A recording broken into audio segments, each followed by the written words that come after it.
Top. Bonjour les amis, nous nous retrouvons à peine plus de 15 jours du premier tour de l'élection présidentielle. Nous connaissons maintenant les principaux projets des principaux candidats. Je pense notamment à celui d'Emmanuel Macron.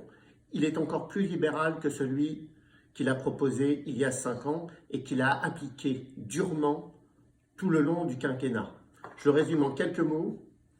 Âge légal de la retraite à 65 ans pour tous, quelle que soit la pénibilité du travail. Suppression de la redevance de l'audiovisuel public, c'est-à-dire la fin du service public.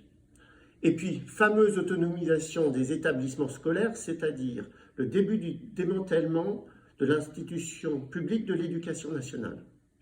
Il nous reste 15 jours pour imposer le sujet qui préoccupe nos concitoyens, c'est celui de la question du pouvoir d'achat, de l'explosion des inégalités sociales. C'est le cœur du projet de Jean-Luc Mélenchon, le cœur du projet de la gauche, ce qui fait que la gauche est légitime pour porter les intérêts des couches populaires et des classes moyennes. Pourquoi je dis cela? Parce que le second tour de l'élection présidentielle, entre le 10 et le 24 avril, doit porter sur ce sujet central.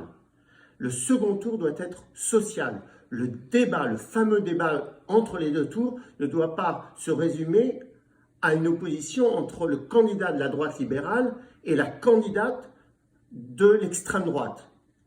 Si nous souhaitons, si nous voulons que la question sociale soit au cœur du débat, au cœur des échanges, parce qu'elle est la préoccupation des Français, alors il faut que nous votions pour celui qui se trouve aujourd'hui en situation de défendre la gauche, les couches populaires et les classes moyennes. Aujourd'hui, force est de le constater, c'est Jean-Luc Mélenchon qui est à même de franchir le premier tour. Donc j'en appelle à la responsabilité des élus, j'en appelle à la responsabilité des électeurs. Le second tour doit être social, il nous faut donc massivement voter pour Jean-Luc Mélenchon.